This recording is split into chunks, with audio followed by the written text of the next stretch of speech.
Hey guys, so this hasn't been the funnest day in the world. It is, I don't know how well you can see that, showing 120 on the thermometer here in my truck, but working on the infamous money pit today. I had a coolant leak from it's the reservoir, I guess, return hose or whatever, coming off of the bottom of the coolant reservoir.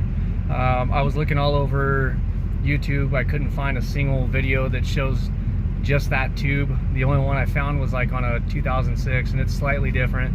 So I just want to kind of give you guys a heads up on what I did in order to remove and replace it. So show you what I got.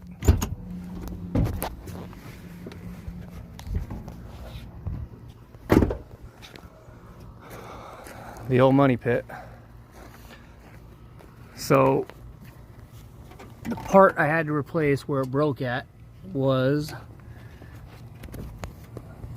it's that plastic Y where you can see the hoses going to.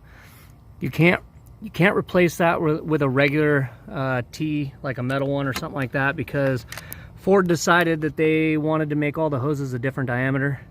So you have to get the stock replacement, and I ended up going to the Ford dealership, and it was, I think, $110 after tax. So what you have to do to access this thing, this one actually came off by hand, but just use a pair of pliers, pop that off, pop this one off, the hose will just slide right off, both of those. You have to remove your mass airflow sensor plug, and then this right here. Now your guys' intake's probably going to be a little bit different. I don't know if you have a stock one or an aftermarket one as I do. No comments on the dirty filter. I know, that's next. The filter's actually kind of clean. It's just the sock is pretty bad.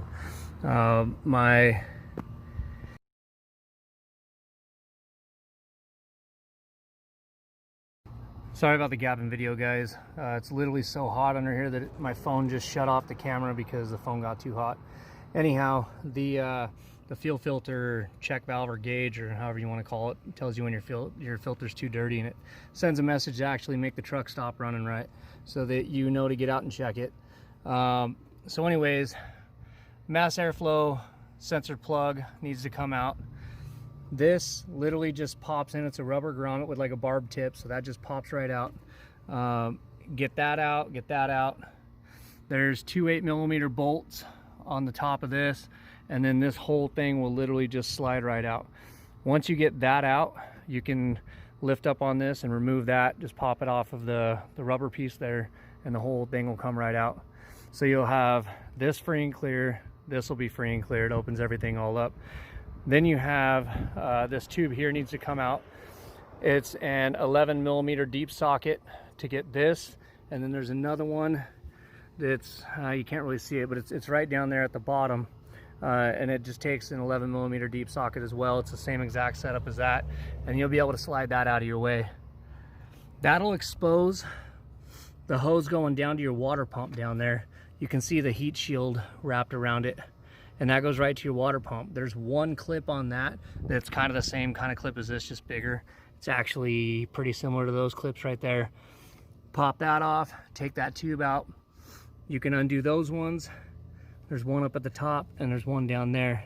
Now, while you have the water reservoir out, guys, if it's old like mine, discolored, looks like shit, flip it over and check it out underneath.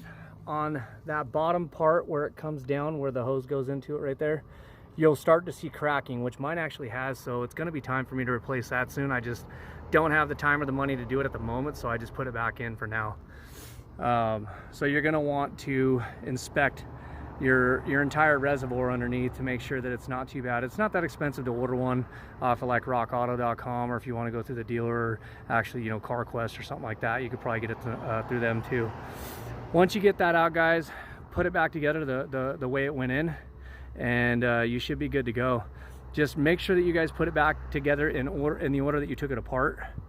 You will need to you'll put the hose back on, the water pump, put the clip back on, make sure it's fastened on there good, and then do your tube slide your intake back on, but don't hook anything up yet. Just leave everything loose, and do the same thing with your reservoir. Put everything back in, but don't hook anything back up yet, because that'll make it easier for you guys to reconnect those tubes down there. Once you guys get those all back together, you can use a pair of pliers to slide that clip back on, and then same thing down underneath there. I actually used channel locks on those and was able to get those back on. Once you have the hoses connected, then just put everything back together, make sure everything's all hooked back up, and then fill this guy up with water. You'll see on here it's got the minimum mark right there.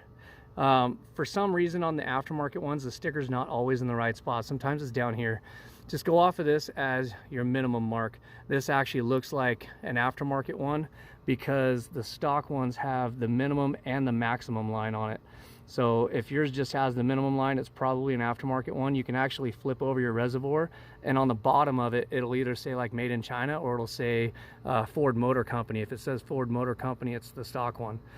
Not really a big difference between the two. I'm sure the Chinese made one's just fine.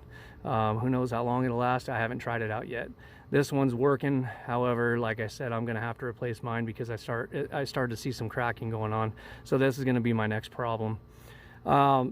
Lastly, guys, the one thing you want to check is that tube that goes, not the one that hooks to the bottom of the reservoir, but the one that goes underneath and back around your FICM. What is it, the fuel injection control module or whatever it's called. It's a little square metal box underneath there. You'll see that hose sometimes rubs on the corner of the FICM back in there. If it's doing that, guys, undo the clip, pull it off, turn that hose this way, and it'll actually take that corner and move it away from the FICM, and then put your clamp back on and secure it, and just make sure you got enough slack. If you don't, just keep turning it until you see a little bit of a gap between that hose and the FICM. You'll understand what I'm talking about when you get back in there. It's really not that difficult to do, but you can't really get to anything without taking this out of the way. So you'll see what I'm talking about once this is out of the way and you look back in there. Other than that, I think that's about it, guys. There's a couple other spots to check for leaks. And I don't even know how well you can see. I'm sorry. I've got everything in the way here. Right down in there, you can see that hose right there where it connects. You'll sometimes see some water leakage around that little box there with the two Torx head bolts on it. You'll see some water leaking. That's actually something I'm gonna have to replace here pretty soon too.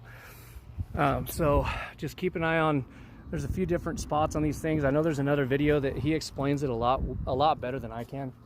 I'm sure he's an actual Ford mechanic or something. But I just want to give you guys a little heads up because I couldn't find a single video that showed exactly how to replace that one hose. So I just want to give you guys a little something that might help you out. So if you guys like the video, hit the like button. Thanks a lot, guys. Have a good day.